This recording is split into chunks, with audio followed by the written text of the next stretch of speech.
PBR here with Blue Collar Reformation, again talking about apologetics. Today, I'm going to talk about the problem of religious archaeology, the modern bias against truth.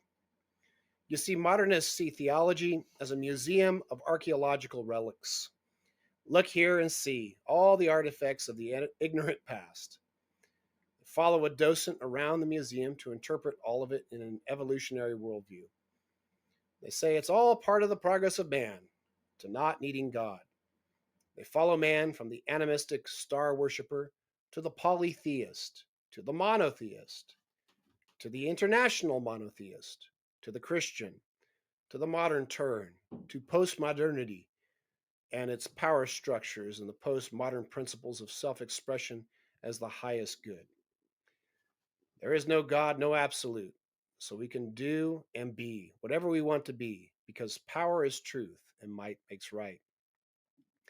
They see you as a relic from the past, but you have to show them that they are living off of borrowed time and borrowed intellectual capital before modernism turns back into the dust of animism.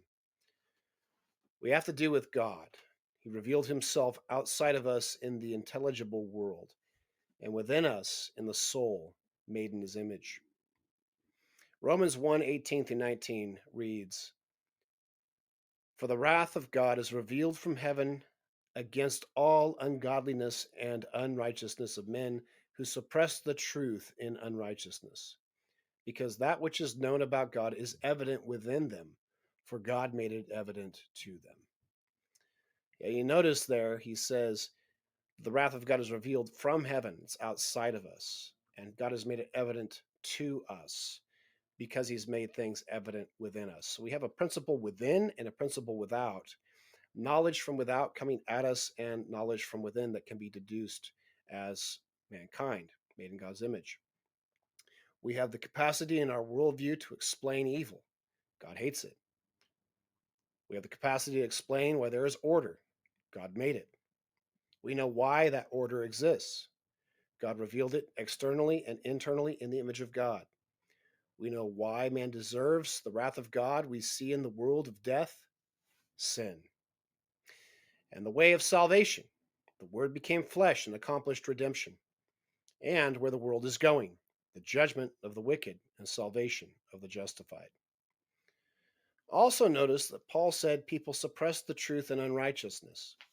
This means they have a moral problem, not only an intellectual one. They do not believe in the real God, but then they hate him. They don't believe in him, but they hate him, which proves that they believe in him and yet shudder. God gave a verbal deposit of the truth, and we must bring systematic theology in full to bear on other views. I call this systematic apologetics, and if you've been following this series, you know that I call it systematic apologetics. The whole system comes to bear against another worldview when you make a defense of the faith. You look at the last video in this series for a definition. There I talked about the cosmonomic principles, universal laws, universal truth for all, but also universal application of the system of the truth. And the takeaways thus far are basically that you need to give no ground, no neutrality. Don't let the debate partner dictate the ground rules of starting with evolutionary uniformitarianism, whether it be Islam or Buddhism or whatever. You make sure that you explain the ground rule, make them honestly compare the worldviews, and make them honestly account for their presuppositions, which means this is the rule. You have to agree to disagree. You say, I'm going to argue as a Christian from a full Christian worldview. You're going to argue from your worldview. We can compare and contrast and then make arguments. Then we need to push. People push Christians to prove our worldview, but the Christian tends to never push the unbeliever to account for the world, to account for pain or sorrow, sin, guilt, death, futility, intelligibility, or personality. Why do they even have the right to assert anything? If they say, well, it's obvious, tell them you've just won the argument because they can't account for the world. We need to understand the system of theology taught in Scripture. That system is cosmonomic or universal law for all mankind and bring that to bear. So those are the three things. Give no ground, push them to account for the world, and make sure that you're bringing a whole systematic theology. So here's the steps I use in conversations with people. First off, you pick a subject, which usually they pick it for you, and then stay on target, whether it be the existence of God, the nature of God, or it be the problem of man, problem of sin and judgment, or it be the incarnation of Christ or whatever. You pick a subject and you just stay on that target. You lay the ground rules second, which is agree to disagree, set the worldviews side by side. This really helps with practical things like people being nervous about talking about theology in the workplace because of HR rules. But basically, you can just say, hey, we were just explaining side by side. This is what you believe. This is what I believe. And it is a friendly and polite and right conversation. Then you show the difference between your worldview and his worldview until you come to understand each other's claims. It's really important. I actually learn a ton by listening to people. Try and be honest with them, try and give them a fair hearing, and try and understand where they're coming from. But at the same time, I concede no ground and I try and explain my worldview, putting them side by side, show the difference. Then push the debate partner to account for things like intelligibility or the existence of any meaning or logic or whatsoever.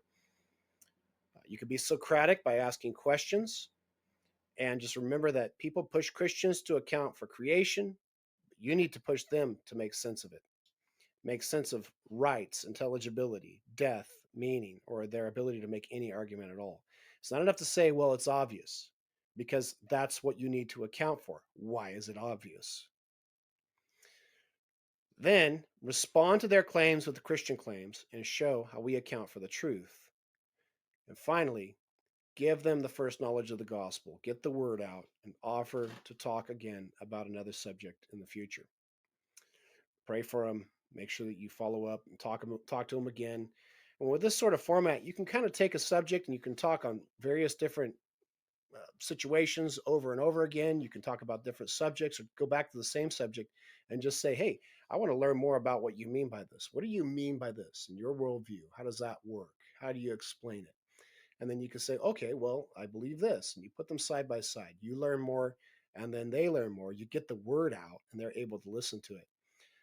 People really respect this form of apologetics because it doesn't pull any punches. It makes it clear that you don't agree with them and that they need to agree with you. They think the same mutually with you, and you get to go back and forth.